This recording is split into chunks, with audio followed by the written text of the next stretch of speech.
Hi everyone, thank you so much for tuning into The Stylish Bride, the podcast dedicated to making sure you are dressed, styled, and down the aisle. And today I am here with the amazing Bryan Rafanelli, who is the founder, owner, creative director of Rafanelli Events, and a long-time partner and collaborator with what I do, and always a supporter. So thank you for being here today, and I appreciate it. I'm thrilled to be here, Julie. Thank you. So the reason that I wanted to talk to one of the biggest event planners and designers in the business was because I feel that brides really need to incorporate the fashion into the event, but the event also needs to incorporate the fashion into it. And we've had this discussion many times over the years. It's a little bit of a chicken and an egg. So before we dive into that, just tell me a little bit about your background. I know you've been in business 22 years, but why do you do what you do? Well, I do what I do because I actually love what I do. I love the storytelling of our clients, who they are, how they imagine they're going to look on their wedding day, and who they're going to be on their wedding day, and a real reflection of their family and how they entertain and in this one moment in time. So I just love that. So that's why every day we're designing, concepting, and executing weddings. That's our true point of difference. We do everything. So we're really a place where you come and we will, create your fantasy for you in one place. That's amazing. And I think that it's important for brides to understand that out there, because a lot of people don't know. I mean, even in the industry, it gets confusing what the difference between a planner and a designer is. And you do both, but in your view, how do they separate out or work together? Well, it's part of my character to be a control freak. So that is really where I started, of saying, how can I maintain creative control of a project if I'm not producing the project, okay. Right? So I think when you think about hiring a planner, or if you're going to work with one, it's like, are you going to connect with 3 people or a chorus of people, and keep your story consistent and have everything you want be about you and look like you and feel like you? And I think you need one director, and that's, there are very successful planners out there, very successful decorators out there, but we really want to do that together with you. Which means that you have a lot of people on staff to do that, and also, I would say, a Rafanelli way of doing it. What does that mean? Well, it's true. We do have, I have an office in New York and an office in Boston, and we have, very, very deep teams of creative people and producers and production managers. I guess the Rafanelli way really is, it's certainly organized. Our best bride is somebody, and groom are successful people who don't have a lot of time, and they really love the attention to detail. Like, that's what they want. And they also want to feel confident and know that they can sort of trust that this is going to get done the way they would like to have it done. Yes, yes. From my experience, as a vendor that works with you all the time, it's run like a real business. And I think you have a business background, you've done that part of it, and you take it very seriously. And I think that gives brides a lot of confidence in just that you run your business like you run your events, which is very well. True. And look, I respect very much so, and I'm always trying to integrate this into my teams, of the value of the investment your family is making into this most amazing day, right? Yeah. You're not going to do this 100 times. You're going to do this once. Right. And it's such a point of pride for your family, but weddings are not inexpensive to do, and I want to make sure that you're getting the most value from that experience. So that's what we look for. So that's why we treated some of it, not all fantasy and magic, but what's the smartest thing you should do? What really makes sense? Right. And respect the time and money that people are putting into it. Very much so. Treat it like that. So, what I've also seen in you over the years is that you have an incredible eye, and you see things in things that a lot of people don't. And I would say that is, and you also actually, a little bit unrelated, but I think very related in some ways, is that you have a thirst for knowledge about things. I've always seen you inquisitive and taking note of something that I think other people wouldn't necessarily see.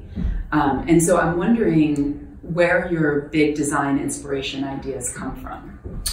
Well, look, Julie, that's a great question. I wish I could clearly answer it. It's interesting to me. You know, as you know, I just came back from a trip from Marrakesh, and it was a question that like we put forward to the whole group we were with of where does inspiration come from? And you know, for some people, of course, it's in like the beautiful fabrics and the color and the entertainment and the amazing food, and for others, it could be the simplest detail on a doorknob or in a fabric, right? And that you see, and suddenly that inspires you and says, "Oh, I want to do something else." I went to an art colony there and saw this beautiful layout of photographs and imagery that I think would be fantastic for a wedding, by the way.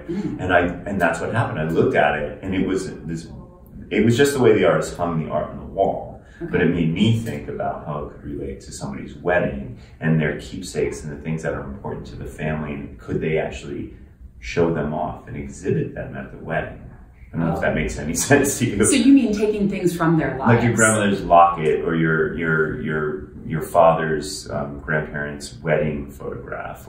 So in that moment, I saw this thing differently, right? Right. And I was inspired by it, and I said, "Oh my God!" So art exhibitions and fashion and theater, of course, those are things that inspire me all the time and make me think about how can you take the best of that and make that part of your wedding experience, because wedding, after all, is really theater.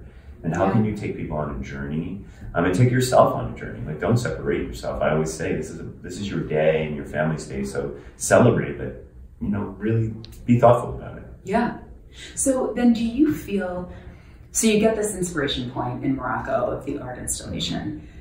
Do you have that, do you think of it for a client, or do you sort of store the idea away and then when the right opportunity with the client presents itself, you pull it out? Or is it a combination of both? Well, I guess, you know, look, I'm telling you the story, and I'm one of those guys, like if I see that once, I'm probably going to repeat this with a number of people, and eventually it's going to take off. It's going to present itself in a situation. So do I have the client right now for a bride in 2019 to do this? No.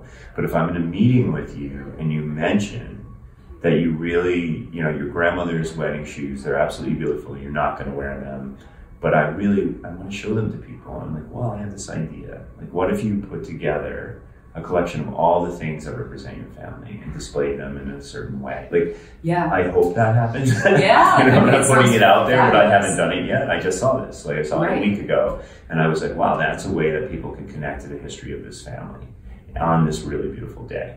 It's interesting, and I'd love to see how you do it, because I think that, you know, that can look kitschy really fast, and you would never do it that way. So it's interesting, you know, instead of looking like an Etsy shop, it would look really cool. So you have to figure out a bride to do that with, so I can see when it comes to life. Because, and it's funny, over the last several years, I've had 3 or 4 brides bring in antique veils. Some of them have been, you know, 250 years old. And what do we do with these veils? And everyone in the family wears them. You're not allowed to touch them. Do we restore them? Do we put them? How do they go with the dress? And, you know, so that's a little piece of it. And, you know, honoring the history while remaining true to them and their style, it's not always the easiest. No, it's not. And you know, some of these really thoughtful touches, like a piece of the fabric from the veil, if you sew that inside the hem of your dress, right? I mean, it's a beautiful story, but no one really gets to experience that. That's true. No, having said that, not everybody has to experience everything, and you have that, and probably your mother, and you have that moment where you know she's with you. Sensational, beautiful moment. Yeah. But if you want more, then how could you incorporate it? No, I think that's a great idea. You know, you can even take the lace pattern from the veil and, you know, blow it up onto different things. Yes. I mean, there's that's a lot part of you can do like, with so every celebration is a story, and that's how you can tell your story. And so that's, you're not like just plucking out some like sailboat motif because, you know, you sail. It's a little deeper than that, right? So that idea of like, especially fabrication and textiles, to introduce that, you know, as a vellum or a design on your invitation that carries through the whole, you know, experience. I love that, because someone is going to ask you about it. Yeah. You don't have to tell them. I love that too. That's very, very cool. So you mentioned fashion briefly, and I'm curious as to, you know, that you get inspiration from it. So tell me a little bit about what you look at in fashion in general. Well, you know, fashion is so interesting to me because and it tells me a lot about a bride or the mother of the bride, of like what direction they go in, and are they going to decide to be a fairy princess on their wedding day? Yeah. Are they going to decide to be a Vogue model on their wedding day? Or in the end, I really trust that most of the brides that we work with end up being themselves, right? But with a heightened level of luxury and specialness, and so that's what I think fashion is all about. I really do. I believe if you're going to stay authentic to yourself, you may see yourself in a photograph or see yourself in a film, fashion or a runway shot. But at the end of the day, when you put yourself into that character, it becomes you, the authentic you. So you have to study that and find that. Right. And I know it's a struggle. I mean, God bless you what you do. But I've also seen it happen with you, right? Yeah. And, standing there in a marketing room and watching dress after dress after dress, and I even put my eyes on one dress and said, that's the dress, and then you bring out another dress and I'm like, oh my God, no, that's the dress. It's amazing to me. It's an art form for sure. It is, thank you. It's I think that it goes back to the personality, like you said, really understanding who they are. That's my thing, that's what I love to do. And because I feel like it's not up to me what they should wear and what they want to feel like. It's up to me to figure out what that is and how to help them achieve that in the best way that they can. But I have to believe, at the end of the day, so, where this comes into play in my life of where are you getting married? How warm is it going to be? Right. Are we in a castle without air conditioning? I mean, some very practical things. Yes. And I really hate to break the fantasy, but I sometimes will look at a dress that a bride is presented to me, and I said, so let's just talk about this. Right. How are you going to feel? And it's going to be August in the Hamptons, and it could be 90 degrees and humid. Right, exactly. Are you going to be okay with that? Right. So I sort of feel once the practicality gets out of the way, then you can start to have discussions about bring the fairy princess back into the room and say, okay, if you could wear any dress, what would it be? Right. And then, of course, how does it look on you, and how are you going to carry it? Yeah. Nothing gets me more frustrated than a bride who's wearing a heavy dress that she can't move in, that is taking over her life during her wedding, right? Oh, absolutely. I mean, in the old days, when I first got in the business, and you mentioned I've been in the business two decades, that was more common. Right. Now I see beautiful, flowy, fashionable, gorgeous wedding gowns that are not a burden to the bride. Right. And I think that that's so key, and you should find that. It's true. And what's interesting, even if you go down one more level, is the nuance of what bothers the bride. And what I find really fascinating is I absolutely have brides that say to me, oh, I don't care if it's heavy. I don't care if I'm hot. This is what I want to wear. Mm-hmm. And okay, so maybe for that bride, it's, that makes sense, but you need to understand how this is going to function and make an educated decision one way or the other. Because, look, if you're sweating through your dress, it's not so pretty. So let's talk about what the deal breakers are and back up from there. But some brides have a much higher tolerance for discomfort than other brides, and getting the pulse on that and taking the temperature of what they're willing to suffer. So you just made me think of something. So in my business, when we design tables, if you want tall centerpieces that are all dripping down and multiple vases of flowers and no one can see across the table, if that's what you want, that's what you should have. Right. It's your day. Right. And I might want to thin it out a little bit so people can have conversation and connection, but I might put that out as something that you want to think about, but I'm not making it the Rafanelli law. Right. I'm basically saying, here's something to think about, but what do you really want? If when you look across the room, if you just want to see mountains of flowers, then that's what you should have. Right, and exactly. Your guests have been invited to this beautiful 4-hour experience with music and champagne and probably a beautiful favor, and they've been treated to something amazing. They can sit across the table and not touch it. And you know what the truth is, in the events that you do and the events that I work on, it's a 4-day thing. So they've already seen each other and talked to each other, and they're so sick of each other. So they're like, okay, no. I think at the end of the day, it is it is important to be thoughtful and that you want to be comfortable. Right, but you want to look great. Absolutely. So, for me, age is my friend. And so I know when I have a suit made or a tuxedo, I want that to be comfortable. Yeah. Doesn't mean I want it to be it has to be a certain way or it's not attractive, right? Or I can't have a certain kind of fabric, but I think about it. Right, no, it's true. My wool, beautiful cashmere pants are not lined, I'm not going to be happy. Right? They'll look great, but I'm not going to be happy. Right, maybe for a night, but... Our brides have to take that into consideration. They do, and I think the other problem can occur because they've never been married before, and I think they underestimate what you actually have to do on that day. I hear people all the time say to me, well, I'm only going to wear it for like 5 hours. I'm like, you might want to back that up and add in 4 more hours, because you've got, you're getting ready pictures and, the pre-ceremony photos, and then you've got your time between and your travel time, whatever it is. Well, and then stairs and elevators, and getting in cars and out of cars. I think a big tip is that if you are a bridesmaid in a lot of weddings, just look closer. It's interesting to me of how many brides will come into our office, and I'll ask them, how many weddings have you been to in this calendar year? Or how many weddings are you going to go to? And start to observe everything. Right? So in your case, it would be like, watch the bride, like look at what she's wearing. See how comfortable she is or not. And the same thing with veils. I mean, I love a cathedral veil. I love all of that. But I think you want to look at that a little bit closer and see how it really feels and looks. And you can do that by experiencing it through your friends. If you're lucky or unlucky enough to be in 5 weddings before your wedding. That's true. Or listening to me, and I'll tell you exactly what happens.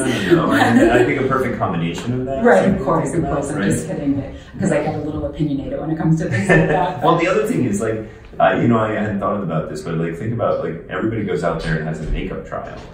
So, why not a wedding dress trial or a veil trial, and really experience it. Oh, absolutely. And in fact, I like it when they all come together, the hair and makeup and the wedding dress and the accessories and the veil. And kind of get the overall picture. So it's a whole trial. It's a whole, it is a trial of you. Then you're like, run down the hallway and run back and see what basically, that's actually what I do. And it's funny also, just as a side note, is that I think this comes into play the very most with shoes, because all of my brides, except for like 3, have said to me, I can run in stilettos. And how many times have we been in the situation that on the wedding day, they are in agony, can't wear the shoes, and end up switching into the backup pair before. So I think that people underestimate what it really takes to get married on the wedding day. And that's why you're here. And you, and we'll, but, when a bride comes into your office and you're starting the design process with her, I know that you ask about fashion. Who do you like? Who inspires you to the bride? But then, well, first of all, actually, before I ask that question, how many of your brides already have their dress by the time they come to you? No, I would say only 20%. Okay. So everyone's probably going to they're lucky enough to, they're coming to us a year out or 8 months out. So that's probably the breaking point. They start the process. They really haven't. If they're if they got engaged on Christmas Eve and then all of a sudden, they call us 4 days later and they want to get into our office, she probably has already looked at dresses. It's like that's the kind of bride. That's the kind of bride that she is. Let's go.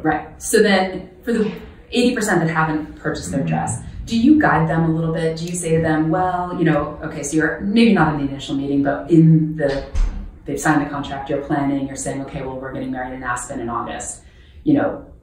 Think about organzas, think about... Absolutely. We first tell them to call you. Thank you. But we also do start to have those conversations, because those are big conversations. It's not just about the wedding dress, but it has to seep in when you start to talk about it. Especially with, if your mother's sitting in the room, your father, or your fiance, whatever, you begin to have those conversations. So yes, it's something that we talk about, and especially if it's certainly a complicated situation, and you are crossing a stone pathway to get to that perfect view in Aspen, on the top of Aspen Mountain. Of course, we talk about it.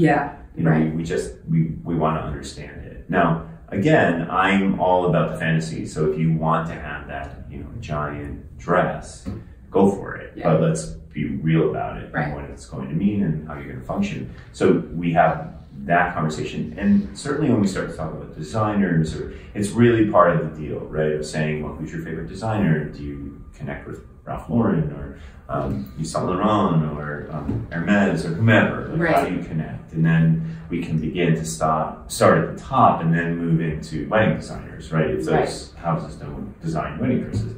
And so that's a conversation we begin to have. And I'm always, look, I'm like, Julie is going to present to you, just like we do, many choices, right. Not one, not two. They're not going to slowly bring out, a dress every 10 minutes. It's going to be like, let's consider all of these things.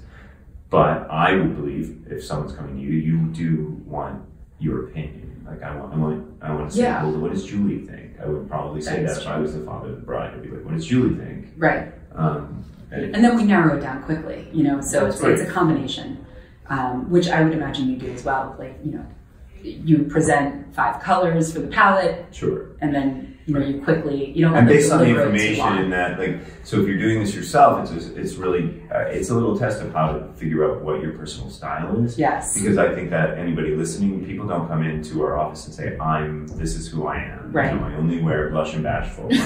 That's not what happens. Yeah. So we take everybody on a journey together and talk things out and show them things and look at samples, and that's how we figure out what's, what you really should have. Right. So a follow-up question to that is, how often you see brides coming in here that really don't know their personal style, or they have several and they're not sure which one they want to hone in on? Because it happens to me quite a lot, actually. Well, I'll answer that, but are you clear about your personal style? Oh yeah. Me, as a person, definitely. You got it. Please. Red lipstick, it's... So I think I'm clear about my personal style until I'm not. And right. I think that's so honest. So that, yes, that's what happens.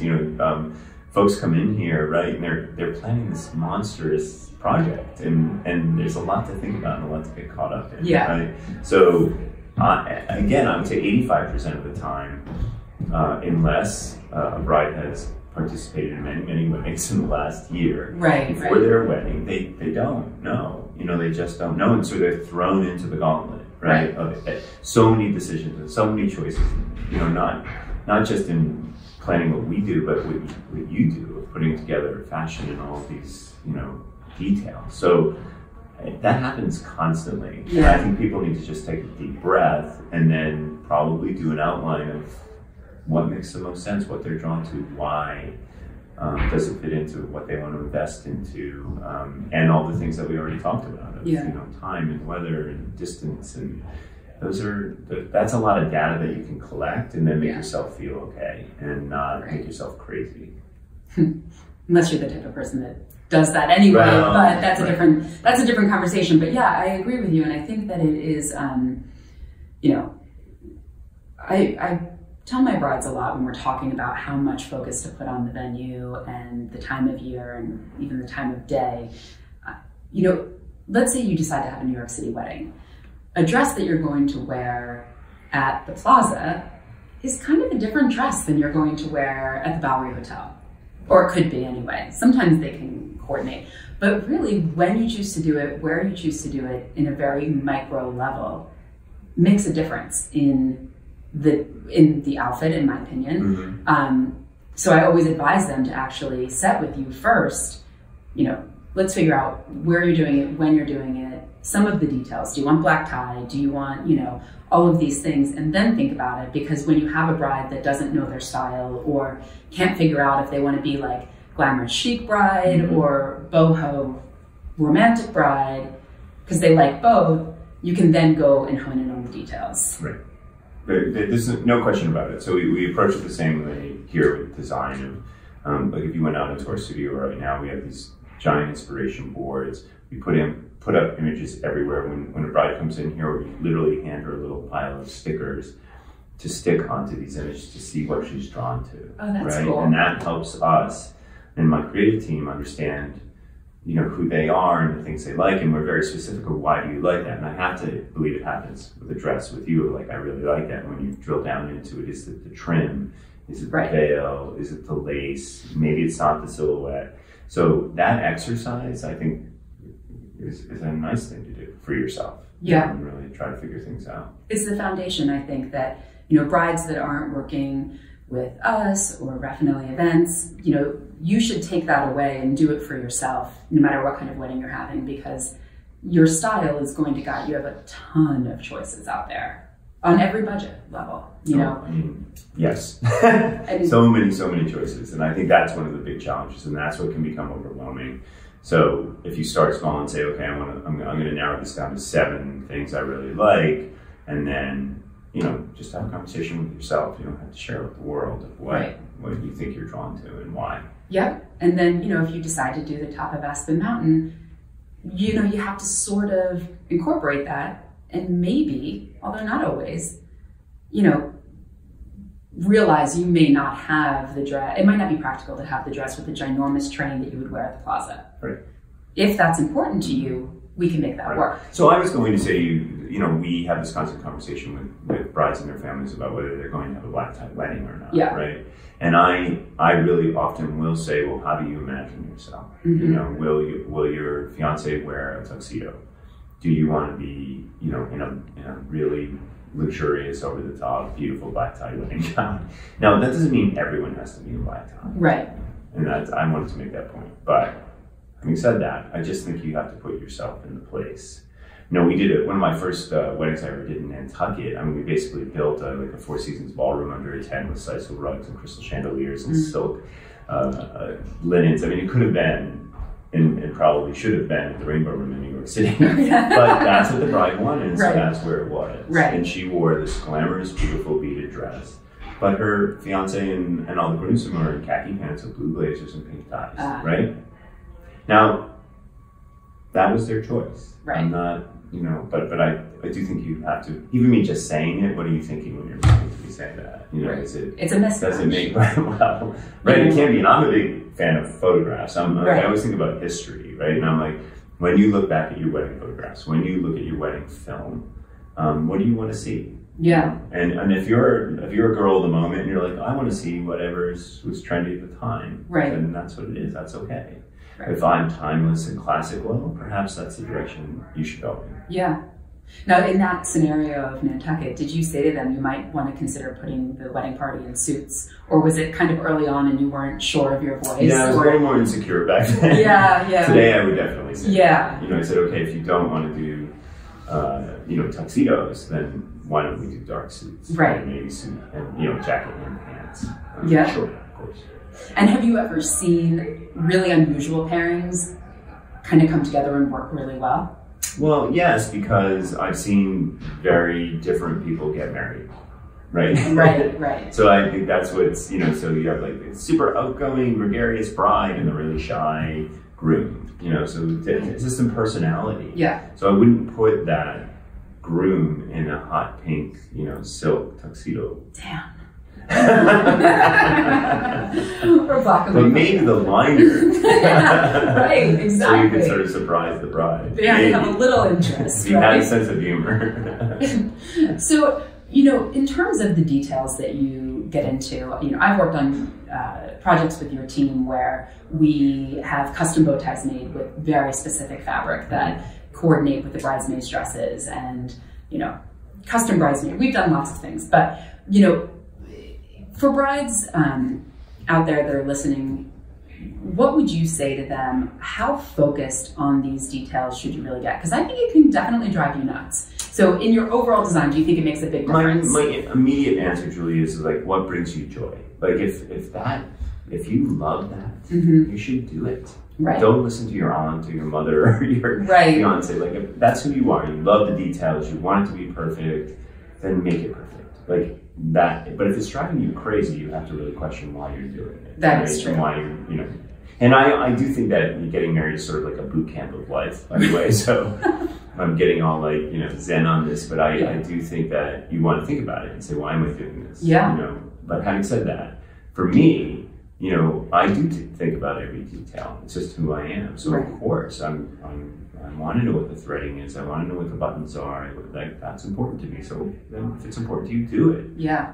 Just, you know, that's my best advice. And that's what I'm saying of like, you should be who you want to be. Right. Don't change that. Right. No, I think that is true. You know, with bridesmaids dresses, and it's such a thorny topic, but you know, do you have, when you're guiding a client in coloring and, you know, kind of how to navigate that, someone that we're not working on together, how do you advise them in that direction? It's a combination of things, of being realistic about who your bridesmaids are, that you have invited them to be part of this, you know, amazing experience with you. And you, of course, you can't make everybody happy, right? But if you can actually pitch them into how exciting this is going to be and how great everybody's going to feel and how much fun everybody's going to have. We did a wedding this summer in the Hamptons where, you know, it was 9 bridesmaids and they were all in different floral dresses. It was so exciting to see. They all looked beautiful, but they were all different, and the silhouettes were unique to them, and they felt great in them. And yes, the bride got approval, you know. Yeah, but they went out and found these great dresses, and they had to stay in the sort of warm colors of, you know, peach and pink and raspberry. And yes, florals are very on trend. But you know what? I really witnessed a really happy group of people because they felt great. Yeah. And the bride was really thrilled because she loved how it looked from a fashion point of view. Right. Really loved it. And so it gave her that opportunity to and everybody make a fashion statement. And I do think they're going to wear those dresses again. I do too. They were very nice dresses. You know, and I think that this is part of a larger issue a little bit because, you know, I talked about bridesmaids dresses actually on episode 19 of the podcast, and you can go back and listen to that. But I just would, you know, I appreciate you being so candid because it can really become a problem for a lot of brides, a lot of girls. What do you do with it? And then they want it to fit into the overall design concept, and sometimes that just doesn't work. So, so before you have to head to your next meeting, tell me if you had one piece of advice. I'm sure you're asked this a lot. If you have one piece of advice for brides, really can be on anything. It doesn't have to be on fashion. That are starting the wedding planning process, what would it be? One? Okay, top 3. Well, look, I'm a planner. Right. So, and you brought this up in the beginning of the podcast, but I do think, you know, it might sound a little cold, but why not outline your wedding, like what you want it to be? Be honest with yourself about the timing, how much you want to invest in it or your family wants to invest in it. Build a foundation of where you want to take this, a roadmap, essentially, or it's like a blueprint to build a building. It's not any different than that. So my best advice is to just sit down, take a deep breath, and then outline all the basics. So literally the first things we do here at Rafanelli within the first 30 days is establish a financial plan, we create a timeline, and we even will go right to the day of the wedding and do a program from you getting married at 3 o'clock and then cocktails at 5. We lay it out so you can begin to understand how this is going to go. And you can go back and look at that. It doesn't mean it doesn't change, but it does. But it builds a foundation. It gives you the security you want. And then I would go to the other side of the meter and say, just go crazy. If you could have anything, do anything, wear anything, what would it be? Right. Like again, like how many times are you going to do this? Like you're the belle of the ball. Yeah. Imagine your ball, your craziest ball. And then most likely you'll come back to the middle. Sure. That's what you're going to do. But you should do this. This is supposed to be an amazing experience. So make it one. It's great advice. That's great advice on any budget, because really, you know, having both ends, the very practical end, the tactical, this is really where we can be, anchored by, this is my dream, and how do we merge them? Exactly. And that's why you hire experts. But if you can't, you can do it for yourself. And, you know, it's really true. So thank you so much for talking to us. This has been so much fun. I appreciate it. And for all of the listeners, if you would like more information, please reach out on Instagram. You can find me at The Stylish Bride, and you can find Bryan at Rafanelli Events, but also you can follow him at Bryan Rafanelli. Right, the real Bryan Rafanelli. You really get it, the real deal. But thank you so much. Appreciate it, Bryan. Thank you. Thanks.